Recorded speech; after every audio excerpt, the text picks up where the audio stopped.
Halo semua, perkenalkan nama saya Sidi Fatwa Nazila dengan NPM 10301020. Jadi di sini saya akan membawakan pidato yang berjudul mengatasi pengangguran untuk meningkatkan perekonomian di Indonesia. Assalamualaikum warahmatullahi wabarakatuh. Selamat pagi, salam sejahtera bagi kita semua.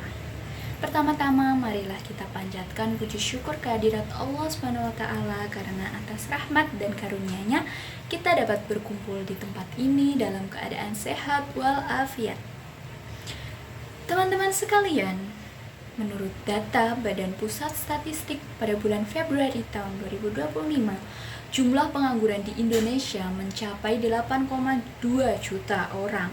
Angka ini tentu mengejutkan, mengingat Indonesia memiliki jumlah penduduk usia produktif yang besar.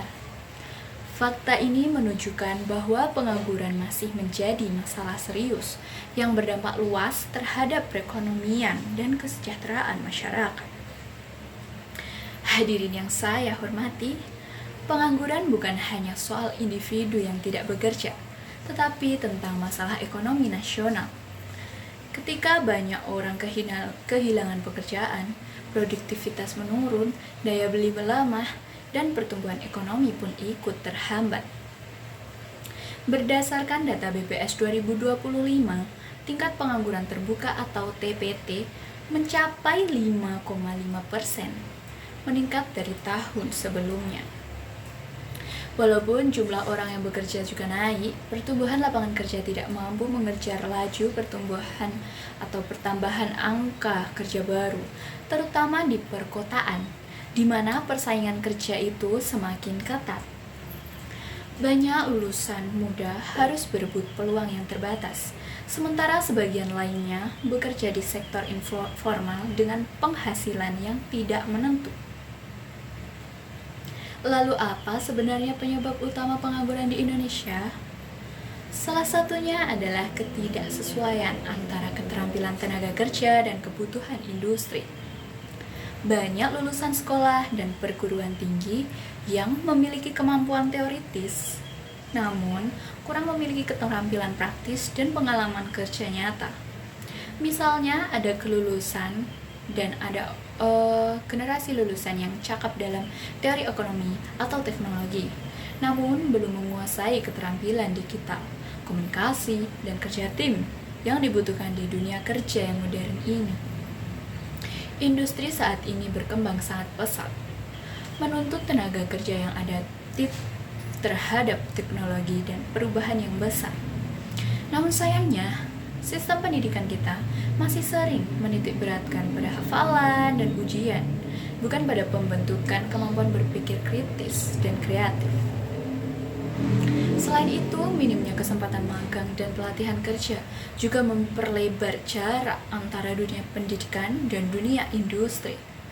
Akibatnya, banyak anak muda yang kebingungan setelah lulus. Mereka sudah memiliki ijazah, tapi belum memiliki kompetensi yang dicari oleh perusahaan. Masalah ini juga dirasakan oleh masyarakat di pedesaan. Kurangnya akses terhadap pelatihan dan informasi lowongan kerja membuat mereka ini sulit untuk mendapatkan pekerjaan yang layak. Padahal, jika keterampilan mereka ditingkatkan seperti melalui pelatihan usaha kecil, pertanian modern, atau ekonomi digital, mereka ini bisa menjadi kekuatan ekonomi daerah yang luar biasa. Jadi, jelas bahwa pengangguran bukan hanya disebabkan oleh kurangnya lapangan pekerjaan, tetapi juga karena ketidaksiapan tenaga kerja untuk mengisi lapangan kerja yang ada. Oleh karena itu, peningkatan kualitas sumber daya manusia adalah kunci utama dalam menekan angka pengangguran di Indonesia. Hadirin sekalian, untuk mengatasi masalah ini, kita perlu memperkuat sistem pelatihan kerja dan pendidikan vokasi agar sesuai dengan kebutuhan industri. Pemerintah juga perlu untuk memperluas program upskilling dan reskilling bagi tenaga kerja muda agar mereka bisa mengikuti perubahan zaman. Namun, tanggung jawab ini tidak hanya ada di tangan pemerintah. Kita sebagai generasi muda juga harus berani untuk mengambil peran. Jangan hanya menjadi pencari pekerjaan, tetapi juga pencipta lapangan kerja. Melalui wirausaha, kita dapat membuka peluang bagi diri sendiri sekaligus membantu orang lain.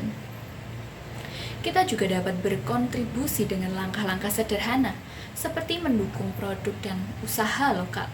Setiap kali kita membeli produk buatan anak bangsa, sebenarnya itu kita sedang membantu untuk roda ekonomi ini berputar dan menciptakan lapangan kerja baru. Namun tentu saja, semua itu membutuhkan kerjasama. Pemerintah perlu memberikan kebijakan dan fasilitas yang mendukung. Dunia usaha membuka ruang pelatihan dan kesempatan kerja, sementara lembaga pendidikan itu juga menyiapkan kelulusan yang siap terjun ke dunia kerja dan mampu untuk beradaptasi terhadap perubahan zaman. Hadirin yang saya hormati, dari uraian ini kita bisa menyimpulkan bahwa pengangguran adalah tantangan kita bersama yang harus kita hadapi dengan kerjasama dan semangat gotong royong. Kita tidak hanya bisa menunggu kesempatan datang, kitalah yang harus menciptakan kesempatan itu sendiri. Marilah kita tingkatkan keterampilan, dukung produk lokal, dan berani untuk berinovasi dan berkreativitas demi untuk mewujudkan perekonomian Indonesia yang lebih kuat, mandiri, dan inklusif. Sekian yang dapat saya sampaikan. Apabila ada kekurangan, saya mohon maaf. Wassalamualaikum warahmatullahi wabarakatuh.